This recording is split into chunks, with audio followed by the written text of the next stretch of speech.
Hey, today I'm doing a product review of the Owen Fox Pro model. So personally, I really like this deck, but there are a couple things to watch out for which may or may not suit everybody's tastes. So first things first, Concave is very mellow. It's practically flat. There are no concave features on this board and this affects how you ride it.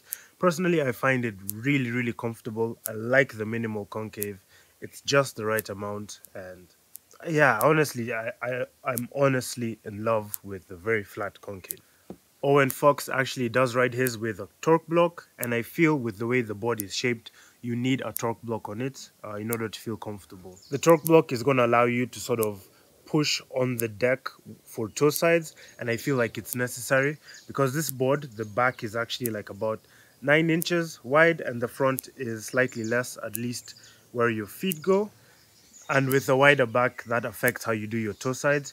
So if you're monkey toeing as I did without the torque block, it feels sort of really weird. Yeah, it feels like you either need a concave mode here to give yourself some W so you can push on the concave, or you need a torque block which you can sort of like hang some of your toes on and do toe sides. Yeah, so I feel like in summary it needs a torque block and it needs a concave mode because monkey toeing didn't feel supernatural on this deck. Construction wise, the board is pretty good. There's a little bit of torsional flex, more than you would have on like a board that has like full carbon, 2 plies of carbon. So if you're a nut and you want zero torsional flex, you will want like a layer of fiberglass on there, but otherwise it's pretty good and I'm really happy with it.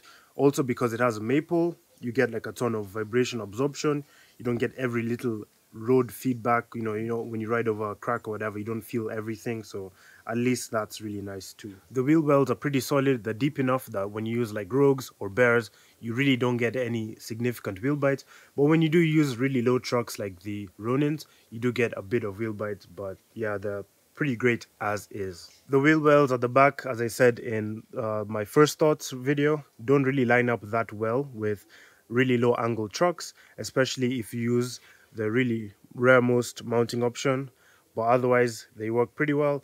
But even if they don't line up, like, I'm still really not getting bite with this, so it sucks, but it hasn't really affected my performance too negatively. And finally, I did add a couple of new mounting holes at the front, but I did find myself using the stock ones more and more. I find like they give me just the perfect fit position. So yeah, that's that. Also, because they use new school mounting options, you can sort of adjust your truck slightly if you want your truck further away from you or closer to you. So that's also pretty cool. Yeah, so I think for the price point, it's a pretty solid board.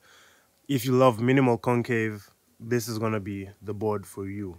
Genuinely, if you're on a budget, don't have too much money to spend on the deck because you spend all your money on these trucks, this is a great board for you. If you have proper slalom downhill trucks like Rogues, Bear Smokies, maybe the Exile trucks or whatever, this may be the right board for you. So yeah, thank you Prism for sending me this to review.